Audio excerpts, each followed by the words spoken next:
주의 은혜와 사랑이 함께 하시기를 주의 이름으로 축원합니다. 에베네셀이 밝은 옷을 입고 찬양하니까 훨씬 더 50점은 먹고 들어가는 것 같아. 아주 옷이 남자들도 저렇게 폼나게 입히니까 너무 좋아요. 여자들만 입지 말고 남자들도 좀 사줘. 남자들도 사줘. 아주 옷이 너무 좋아요. 누가복음 9장 얘기 오늘 해야 되는데요. 그동안 여러분 예수님 말씀 어떻게 기억하시는지. 자, 예수님께서 제자들을 부르시잖아요. 그래서 제자들에게 야 너희들은 이렇게 살아가야 돼. 그리고 정신교육을 사복사화를 기억하시나요? 가난한 자는 복이 있다. 지금 부유한 자들은 가난하게 될 것이다. 그러면서 포로된 시대, 억압과 눌림의 시대에 신앙의 양심을 팔아가면서 살아서 돈 중심으로 살던 사람들 지금은 잘 사는 것 같지만 오래 안 간다. 그러나 하나님의 말씀 안에서 신앙의 양심을 지키며 살아가는 사람들 지금은 가난한지 몰라도 그들의 삶을 하나님이 책임지실 거다. 그런 얘기. 애통하는 자는 복이 있다. 저 너희들의 죄 때문에 울고 삶의 문제가 절박할 때 울고 하나님 앞에 나와서 울며 사는 사람들 세상 사람들은 비난할지 모르지만 하나님이 그들을 위로하시게 될 거다. 그런 사복사화. 줄인 자는 배부르게 될 것이다. 배부른 자는 줄이게 될 것이다. 그리고 지금 칭찬듣는 사람들 다 박수 받는다고 좋아하지만 언제 깔아앉게 될지 모른다. 근데 지금 비난받는 사람들 신앙의 양심을 따라 살아가느라고 어려움을 겪는 사람들 하나님의 위로가 있을 거다. 그런 얘기를 쭉 사복사화. 그 다음에도 구체적으로 제자들을 따로 부르셔가지고서 너희들이 이 땅에 사는 동안에 적극적으로 선하게 살아야 돼. 너희들 세상에 살면서 피해자는 될지언정 가해자가 되려고 하지는 말아라. 뭐 이런 얘기를 쭉 전하셨잖아요. 예수를 믿는다는 건 뭔가 달라지는 거거든요. 부활이라고 하는 영화를 보셨는지 모르겠습니다. 저희가 소개 한번 해드린 것 같은데 이 부활이라는 영화는 집정관, 로마의 백부장보다도 위에 있던 그 높은 벼슬 가진 집정관 한 사람이 우리가 생각할 때는 부활이지만 그 당시 사는 사람들이 생각할 때는 예수님의 시신 도난 사건인 거죠. 예수님의 시신이 없어진 거니까 이 도난 사건을 추적하면서 범인을 잡습니다. 누가 예수님의 시체를 훔쳐갔냐. 이 범인을 잡기 위해서 사건을 만들고 구성하면서 그 사람들을 추적해 나가는 과정에 예수님의 시신이 없어진 게 아니라 그분이 진짜 부활하셨구나. 이게 믿어진 거예요. 이 로마 사람이 예수님을 전혀 알지도 못하는 사람 사형을 시켰던 그 사람이 예수님의 부활이 믿어지고 난 다음에 그가 그의 인생을 다르게 살아갑니다. 그의 인생을 다르게 살아가기 위해서 집정관을 포기해요. 그리고 말을 타고 이제 로마를 떠납니다. 그 권력의 중심지를 떠나고 예루살렘을 떠나고 이제 떠나서 가는데 어느 주막에 머물죠. 거기에 머물면서 집정관 반지를 끼고 오니까 이렇게 높은 분이 여기를 어떻게 했더니 반지를 빼서 내놓고서 나 이제 집정관 안 한다고. 로마 사람 안 한다고. 그러면 어떻게 무엇을 먹고 살 거냐고. 그때 그 주인공이 아주 유명한 말 한마디 합니다. 이대로 살 수는 없지 않냐. 과거처럼 똑같이 살 수는 없지 않냐. 내가 이제 예수를 믿는데 내가 예수님의 부활을 믿는데 좀 달라져야 되는 거 아니냐. 나 옛날과 똑같이 살지는 않을 거라고. 그게 예수 믿는다는 건 그런 거예요. 옛날과 똑같이 살아가는 사람들이 예수를 믿는다고 말할 수는 없는 거죠. 부활의 감격을 가질 수는 없는 거죠. 자, 이렇게 똑같이 살지 않기로 결심을 하고 예수님을 닮아가기로 결심한 사람들에게 이제 예수님의 12 제자가 뽑혔습니다. 그 제자들에 대한 교육이 거의 끝나갑니다. 그 즈음에 오늘 누가복음 9장이 시작이 됩니다. 신입사원 교육을 몇 달 대기업에도 잘 한 다음에 어떻게 해요? 부서로 파견을 하죠. 군대에서 신병교육을 다 마치면 자대로 배치가 되죠. 자, 지금 예수님께서 제자들 훈련을 다 마쳐 가십니다. 이제는 뭐 해야 돼요? 실습해야 되잖아요. 이제는 보내야 되잖아요. 자, 누가복음 9장은 이 파송이 시작됩니다. 자, 누가복음 9장 1절을 여러분이 대강 읽으셨을 건데 아주 의미 있는 구절입니다. 한번 다 같이 한 번만 다시 읽어보겠습니다. 예수께서 12 제자를 불러 모으사 모든 귀신을 제어하며 병을 고치는 능력과 권위를 주시고, 저는요, 이 말씀에 참 큰 은혜를 받은 사람입니다. 제가 이제 93년, 지금부터 30년 전이죠. 93년 4월 4일이 4월 첫째 주일이었는데 그때부터 전도사 생활 시작했거든요. 첫 설교를 시작한 거예요.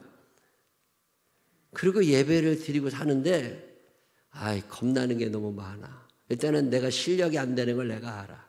능력이 안 되죠. 기운 안 되죠. 이거 어떻게 해야 돼? 월세는 매달 내야 되는데 돈은 없고 교인들은 없고 다 모여 10명도 안 모이니까 이 어떻게 교회를 한 달 살아가는 게 그게 참 큰 걱정이에요. 매일마다 설교 준비하는 게 너무 힘들고 기도 생활하는 것도 힘들고 이게 뭘 할 줄 아는 게 하나도 없으니까 이 답답함이요. 그 두려움이라는 게 있습니다. 망할 것 같은 두려움. 이게 내 길이 아닌가? 별 생각이 다 나죠. 근데 그럴 때 기도를 안 했겠어요? 여러분 목사님들이 왜 기도 안 했겠어요? 다 기도한다니까. 금식도 하고 철야도 하죠. 근데 안 된다고. 그러던 어느 날 기도보다 앞서야 되는 게 있는데 그게 뭐냐면 믿음이라는 거예요. 하나님의 말씀이 믿어져야만 기도가 되는 건데 우리는 그건 하나님의 말씀은 안 믿고 그냥 금식하고 기도하면서 때만 쓰고 앉아있는 거야. 그게 신앙생활 아니거든요. 믿음이 있어야지, 믿음이. 근데 믿음 없으니까 힘들고 어려우며 살아가던 어느 날 믿음이 생겼어요. 제가 그때 믿었던 말씀 중에 하나가 뭐냐면 이사야 41장 10절입니다. 이사야 41장 10절 너무 유명한 말씀이죠. 두려워하지 마라. 내가 너와 함께함이라. 놀라지 마라. 나는 내 하나님이 될 거다. 내가 너를 굳세게 할 거고 참으로 너를 도와줄 거니까 참으로 나의 의로운 오른손으로 너를 붙들리라. 이 말씀에 믿어진 거예요. 하나님이 여러분과 함께 하심을 믿으시기를 바랍니다. 두려워하지 마라. 내가 함께함이라. 놀라지 말라. 내니라. 어두운 그 길에서 내 손 잡아주리라. 위태할 때 너를 안아주리라. 하나님이 나와 함께 하신다는 게 그날 믿어졌어요. 이게 믿어지고 나니까 그 두려움이 사라지더만요. 어느 날 마태복음 28장 20절이 믿어졌습니다. 수도 없이 들었던 말씀인데 외운 말씀인데 믿어진 거예요. 거기 뭐라고 말씀하시느냐면 마태복음 28장 20절에 내가 너에게 분부한 모든 것을 가르쳐 지키게 하라. 그 다음에 읽어보십니다. 볼지어다 내가 세상 끝날까지 너희와 항상 함께 있으리라 하시니라. 하나님이 여러분과 함께 하심을 믿으시기를 바랍니다. 내 목회가 끝나는 날까지, 내 숨이 끊어지는 그날까지 하나님이 함께 하신다고 약속한 그 약속이 그날 믿어진 거예요. 이 믿음이 없으면 두려움이 떠나지 않습니다. 하나님이 함께 하신다는 믿음이 없으면 살아가는 게 늘 위태위태해요. 담대함이 생기질 않아요. 자, 그런 말씀만 믿어진 게 아니라 어느 날 마태복음 10장 1절이 믿어졌어요. 자, 마태복음 10장 1절, 여러분이 오늘 읽으신 누가복음 9장 1절과 같은 말씀입니다. 읽어보십니다. 예수께서 그의 12 제자를 부르사 더러운 귀신을 쫓아내며 모든 병과 모든 약한 것을 고치는 권능을 주시니라. 아멘. 누구에게 주셨어요? 누구에게? 예수께서 그의 12 제자를 부르사. 자, 그러면 제자에게 권위와 능력을, 오늘 누가복음 9장에도 예수님께서 제자들을 불러 모으셔서 무엇을 주세요? 권위와 능력을. 능력과 권위를. 자, 능력이라는 건 뭐냐면 히라보 원어는 듀나미스라는 말인데 이 말은 우리나라 말로 이해하기 쉬운 말은 다이너마이트입니다. 듀나미스라는 말에서 다이너마이트가 나와요. 이거 능력이에요. 어떤 능력을 주시고 권위는 누군가를 제압할 수 있는 능력이거든요. 누군가를 굴복시킬 수 있는 능력을 주신다. 자, 그러면 능력과 권위를 예수님께서 주셨다는데 누구에게 주신 거예요? 제자가. 여러분에게 주신 게 아닙니다. 누구에게 주셨어요? 교만하시면 안 됩니다. 여러분에게 능력이 있다 없다? 전혀 없다. 누구에게는 있다? 제자에게만 있다. 자, 다시 표현해요. 그러면 여러분이 능력을 받기를 원하시는 분들만 아멘 한번 해보세요. 자, 그러면 내가 뭐가 되면 돼요? 제자가. 다시 표현하면 내가 제자가 되면 그 능력과 권위가 내게 있는 건데 오늘 내게 그 능력이 없어. 내가 뭐가 안 된 거예요? 제자가 못 된 건지. 자, 제자가 되고 싶은 마음은 있어요. 그러면 제자가 되기를 원하는 사람들에게는 주께서 능력과 권위를 주시는데 내가 예수를 30년, 40년 믿어도 능력이 없어. 병을 고치지 못해. 귀신이 쫓아나가지 못해. 왜 그런 거예요? 악만 쓰고 있는 거지. 내가 뭐가 안 된 거예요? 제자가 안 된 거야. 제가 어느 날 이 말씀이 믿어졌어요. 아, 내가 제자가 되기만 하면 주께서 내게 능력을 주시는구나. 제자의 삶을 추구하시기를 바랍니다. 제자에게 예수님께서 이 능력을 주셨다. 어느 날 이 말씀이 믿어지니까 내가 제자가 되고 싶은 거야. 우리 지방에 같이 계시던 목사님들 지금은 뭐 돌아가신 분도 계시고 원로가다 되시지만 그분들은요, 목회를 하는데 더러 만나서 얘기를 하면 기도할 때 귀신이 나갔다는 거예요. 기도할 때 병이 고쳐졌대. 그런 얘기를 막 하시는데 나는 할 얘기가 하나도 없어. 나는 경험해 본 적이 없어. 근데 어느 날 이 말씀이 믿어지니까, 자, 믿어지면 뭘 하고 싶어요? 실험해 보고 싶어. 진짠가? 나한테도 그런 능력이 있나? 여러분 이런 거 실험해 봤어요? 안 해봤어요? 안 해봤으면 평생 못해. 그냥 믿으시라니까. 뭘 믿어요? 주께서 내게 능력을 주셨음을 믿으시기를 바랍니다. 하나님은 내게도 능력 주시기를 원하십니다. 시작. 자, 하나님이 내게 능력 주시기를 원하시니까 내가 제자만 되면 이 능력은 그냥 붙어 있는 거예요. 이 능력이 여러분에게도 주어질 수 있음을 믿으시기를 바랍니다. 이미 그 능력을 받으신 분도 계실 거라고. 자, 그러면 주께서 주시고 싶어 하시는 능력이 뭐냐는 거죠. 자, 우리는 어떤 능력을 받고 싶어요? 여러분 무슨 능력을 받고 싶으냐고 물으면 대부분은 돈 버는 능력을 받기로 해. 돈 버는 능력을 받기로 하고 뭐 점쟁이처럼 미래를 아는 능력을 갖추기로 하고. 여러분 누가복음 9장에서 그런 능력을 말하지 않습니다. 우리 주님이 우리에게 주시고 싶은 능력은 뭐냐면 여러 가지가 있습니다. 그중에 하나가 뭐냐면 죄를 이기는 능력입니다. 여러분 죄를 이기는 능력을 얻게 되시기를 주의 이름으로 축원합니다. 죄를 짓고 싶은 마음이 내 마음에 너무 많아. 마귀라는 놈이 우리에게 거짓말하라고. 자, 누가복음 8장 44절, 요한복음 8장 44절 너무 유명한 말씀이죠. 너희는 너희 아비 마귀에게서 났으니 너희 아비의 욕심대로. 욕심이 끊어지지 않아. 그는 처음부터 살인한 자요 진리가 그 속에 없으므로 진리에 서지 못하고 거짓을 말할 때마다 제 것으로 말하나니. 이게 귀신들이 내 안에서 자꾸만 죄를 짓게 하는데 욕심이 끊어지지 않게 하고 욕심을 늘려내는 것뿐만 아니라 거짓말을 하게 하고 당연한 것처럼 거짓을 말하며 살아가게 하고 이게 귀신들이 하는 일이에요. 자, 내가 이 세상을 살다 보니까 거짓을 말해야 되고 누군가를 미워해야 되고 하나님의 뜻이 아닌 길에 서야 하고 이건 죄를 짓는 능력이죠. 이 죄를 짓는 능력은 누가 주는 거예요? 마귀가 주는 거고. 예수님께서 내게 주시는 능력은 어떤 능력이에요? 죄를 안 지을 수 있는 능력입니다. 이 능력이 여러분에게 주어져 있음을 믿으시기를 바랍니다. 내가 죄 안 짓고도 충분히 살아갈 수 있는 능력이 내 안에 있어요. 근데 우리는 이게 안 믿어져. 그러니까 그냥 세상 사람들처럼 흉내내며 사는 거야. 그런데 회개할 일이 얼마나 많아. 여러분 안에 성령께서 함께 하시고 그분이 함께 하시는 한 여러분은 경건하고 거룩하게 살아갈 수 있음을 믿으시기를 바랍니다. 이 능력이 주어져 있음을 믿으세요. 그러면 그 능력이 나타납니다. 다른 사람이 죄 지을 때 안 지을 수 있는 능력이 있어요. 다른 사람들이 거짓을 말할 때 진실을 말할 수 있는 능력이 있습니다. 게을러지고 싶을 때 부지런해질 수 있는 능력이 있습니다. 주저앉고 싶을 때 소망을 주시는 능력이 우리에게 있단 말이에요. 미워하고 싶을 때 사랑할 수 있는 능력이 내게 있단 말이에요. 근데 이 능력을 쓰지 않으려는 거죠. 왜? 주셨다는 게 안 믿어져. 여러분에게 이미 주셨음을 믿으시기를 바랍니다. 이미 우리가 그동안 50주 넘게, 이게 누가복음 제가 따져보니까 56번째 시간이더라고요. 58번째네. 58번 얘기를 한 거예요. 제자의 길에 대해서. 그러다 보면 쇠뇌가 됐어 이제. 그러면 나도 제자인가? 이런 착각이 들 때가 있어. 근데 제자 맞습니다. 여러분들이 점점 변화되어 가고 있고 여러분의 표정이 밝아지고 있고 시간을 사용하는데 돈을 사용하는데 우리가 달라져 가고 있다고. 자, 그러면 달라져 가고 있는 나, 변화되어 가고 있는 나에게는 이미 성령의 능력이 주어져 있음을 믿으시기를 바랍니다. 권위가 있음을 믿으시기를 바랍니다. 죄를 안 지을 수 있는 능력입니다. 이 능력이 저와 여러분에게 넉넉히 주어져 있음을 믿으시기를 바랍니다.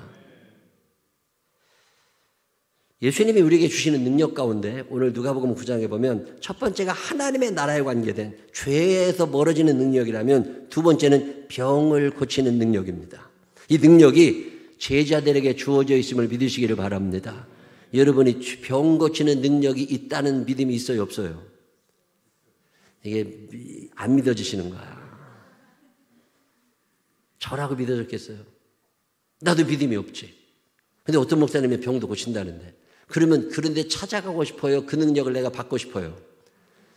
내가 그 능력을 받으면 얼마나 좋아. 자, 오늘 누가복음 9장 1절이 무슨 말씀을 하시느냐면 이미 너희에게 무슨 능력을 주셨다? 병 고치는 능력이 주어져 있음을 믿으시기를 바랍니다. 이 믿음을 가진 사람들은요, 경험이 됩니다. 병 고치는 경험을 해봐야 돼요. 근데 우리는 믿음이 없어. 아프면 무슨 약을 먹어야 되지? 어디 약 뒀더라? 이거부터 생각나고. 아프면 어느 병원에 가야 되나? 검색해서 어느 의사가 용한가? 이것만 쳐다보고 있지 기도할 생각은 안 한다니까. 우리나라의 신유의 은사가, 병 고치는 은사가 가장 활발했을 때가 70년대, 80년대입니다. 경제가 어려웠습니다. 병원비가 너무 비쌌어요. 의료보험이 안 될 때입니다. 그때는 병원 간다는 게 너무 끔찍한 일이야. 그때는 기도 외에 다른 방법이 없었습니다. 그때는 죽으라고 기도했어요. 배 아파도 기도했고 머리 아파도 기도했고 그때 목사님들은 그래서 능력이 많았어. 그 목사님들이 능력이 많았다기보다는 믿음이 있었고 그 믿음을 활용할 기회가 많았어요. 조금만 아프면 목사님한테 기도해달라고 와. 그 목사님들이 늘 안수기도하며 살았습니다. 그러다 보니까 병도 많이 나았어요. 사람만 오나 닭이 알을 못 낳아도 데리고 와. 안락해달라고. 옛날 목사님 얘기 들어보면요, 돼지우리 가서 안수 안 해본 사람이 없어. 돼지가 새끼를 안 낳는데, 그러면 또 돼지우리에 외양간에는 안 가셨겠어요? 소한테 기도해야지, 돼지한테 기도해야지, 닭한테 기도해. 별짓 따고. 왜? 그때는 다 목사님밖에 병 고칠 사람이 없었어. 시골 동네마다. 근데 지금은 그런 일이 안 일어납니다. 왜요? 우리는 아프면 누구 먼저 생각이 나? 병원부터 생각이 나고 의사가 생각이 나. 기회가 주어지지를 않아. 똑같은 사람들인데요. 한국 사람들은 병이 안 고쳐집니다. 근데 해외, 동남아시아나 이런 밀림 지역이나 이런 데 가서 기도하잖아요. 병이 진짜 고쳐져요. 자, 뭔 차이가 나는 거예요? 믿음의 차이야. 우리는 일단 아프면 의사가 생각나. 이런 것까지 귀찮게 하나님을 귀찮게 해드려. 이렇게 안 해. 우리는 너무 신사적이야. 하나님을 절대 작은 일로 귀찮게 하지 않습니다. 그리고 우리는 병 나면 병원에 가서 스스로 알아서 해결해. 근데 성경은 무슨 얘기를 하느냐면 병 고치는 능력이 여러분에게 주어져 있다는 거예요. 믿음을 키워나가고 싶을 때 이 능력을 활용해 보시기를 바랍니다. 애가 배가 아파. 그러면 나는 병원에 갈 일이 없다는 믿음을 가지고, 우리 동네는 병원이 없어. 2시간 가도 병원이 없어. 그럼 어떻게 해야 돼요? 기도해야지. 그래서 애 데리고서 간절히 기도해 본 적이 있다 없다? 옛날엔 있었지. 근데 지금은 일단 들쳐없고 병원부터 가. 그러니 이미 하나님께서 여러분에게 능력을 주셨음을 믿으시기를 바랍니다. 옆 사람 손을 꼭 붙잡고 눈을 쳐다보면서 집사님은 병 고치는 은사가 있어. 시작. 안 믿어지죠? 자, 다시 한번 옆 사람 손을 꼭 붙잡고 눈을 쳐다보면서 내가 아프면 찾아갈게. 시작. 내가 아프면 찾아갈게. 그럼 뭐라고 대답하고 싶어요? 오지 마. 자, 내가 믿음의 사람이에요, 아니에요? 자, 누가복음 9장 1절이 안 믿어지는 거야. 안 믿어져. 안 믿어지는데 무슨 능력이 나타나요? 자, 오늘 성경은 우리에게 이 말씀을 하세요. 저는 이 말씀이 믿어진 거예요. 제가 왜 날마다 우리 교회 암 때문에 힘들어하시는 분들, 당뇨 또는 혈압 때문에 이제 수술을 앞두고 계신 분들, 아기 낳고 싶어 하시는 분들, 관절이 아프다고, 허리 아프다고, 다리 이러시는 분들, 또 좀 이상하신 분들 있잖아요. 적응이 잘 안 되시는 분들, 이런 분들이 매일마다 기도합니다. 왜 기도해요? 나을 것이라는 믿음이 나한테 있는 거야. 여러분, 나을 거라는 믿음이 있으니까 기도하는 거지.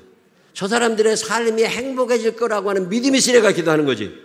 믿음도 없는데 왜 기도하겠어요? 여러분이 병자들을 위하여 기도하지 않는 이유는 왜 그런 거예요? 어차피 내가 기도해도 꽝이라고 하는 믿음이 있으신 거예요. 그런 사람들은 기도가 안 나옵니다. 근데 저는 매일 기도를 하고 살아요. 왜 그럴까요? 하나님이 그 능력을 내게 주셨다는 믿음이 있어요. 이 믿음이 여러분에게도 있게 되시기를 바랍니다. 매일마다 아픈 사람들을 위하여 기도합니다. 근데 참 돌아가시지 않아서 너무 감사해. 세월 지나보면 어떻게든지 다 버티고 있어. 참 감사해. 오늘 누가복음 9장은 우리들에게 믿음을 요구하고 있습니다. 내가 너희에게 이런 능력과 권위를 주었다는 거예요. 자, 마가복음 16장 17절. 믿는 자들에게는, 제자들에게는 이런 표덕이 따르리니 곧 그들이 내 이름으로 귀신을 쫓아내며 새 방언을 말하며 뱀을 집어 올리며 무슨 독을 마실지라도 해를 받지 아니하며 병든 사람에게 손을 얹은즉 나으리라 하시더라. 아멘. 그렇다고 억지로 독을 마시라는 얘기는 아니잖아요. 여러분, 살아가다 보면 상한 음식 먹을 때가 있어요, 없어요? 겁나요, 안 나요? 그때 기도하세요, 안 하세요? 저는 더러 상한 음식을 먹는다거나 넘어갔는데 그럴 때 무슨 말씀이 떠올라요? 무슨 독을 마실지라도, 이런 말씀이 떠올라요, 안 올라요? 무슨 독을 마실지라도 해를 받지 아니하면 괜찮을 거야. 하나님이 고쳐주신다고 그랬으니까. 여러분, 이런 믿음 있어요, 없어요? 믿음이 없으면 빨리 병원 가고. 하나님은 우리들을 세상으로 보내시면서 그냥 보내지 않으십니다. 여러분에게 능력이 주어져 있음을 믿으시기 바랍니다. 저는 이 누가복음 9장 말씀을 그래서 믿습니다. 자, 어떤 능력을 주시냐면 첫 번째로 죄를 안 지을 수 있는 능력. 두 번째로 주신 능력이 뭐예요? 병 고치는 능력입니다. 자녀들의 배에 손을 얹고 자녀들의 손을 붙잡고 기도하세요, 안 하세요? 늘 기도하세요. 머리 나쁜 아이들은 어디를 붙잡아야 돼요? 머리를 붙잡고라도, 하나님 두 손으로 머리를 붙잡고라도 지혜롭게 해달라고 기도해야 된다니까. 말 안 듣는 애들은 어디를 붙잡아야 돼요? 발을 붙잡고서라도 하나님이 발을. 자, 병 고치는 능력만 주시는 게 아니라 세 번째 주시는 능력은 뭐냐면 이 험한 세상에 휩쓸려 가지 않을 수 있는 능력입니다. 세상 사람들이 돈 중심으로 살아가게 되고 개인주의로 살아가게 되고 욕심껏 살아가려는 이 세상에 그런 사람들을 흉내내지 아니하고 주의 진리의 편에 설 수 있는 능력이죠. 자, 제자들을 보내시면서 너희들 돈주머니가 필요할 거야. 너희들 지팡이도 필요할 거야. 이런 얘기 하지 않으시고 지팡이도 가지지 말아라. 전대도 가지지 말아라. 배낭 매지 말아라. 왜 그러시는 거예요? 지팡이가 왜 필요 없어요? 피곤할 땐 짚어야지. 그리고 지팡이가 있어야 산짐승들이 내려오고 늑대가 달려들 때 쫓아낼 수 있잖아요. 호신용 지팡이가 필요합니다. 다 그거 들고 다녔어요. 근데 예수님 뭐라고 말씀하시느냐면 너희가 세상에 나갈 때 너희가 지팡이를 짚지 않아도 될 만큼 내가 앞서 행할 거니까 너희들 겁내지 말고 세상 흐름대로 따라가지 말고 하나님의 말씀대로 좀 살아가라는 거예요. 이 단순성의 법칙입니다. 우리는 너무 복잡한 세상을 살아요. 만나야 될 사람도 많고 해야 될 일도 많고 이 일 끝나면 또 일이 생기고 이거 해결하면 저 일이 생기고 너무 복잡해. 그러다 보니까 이성을 잃을 때가 있습니다. 무슨 과제 하나를 하다 보면 또 다른 과제가 생기고 일이 점점 늘어나면서 머리가 아파.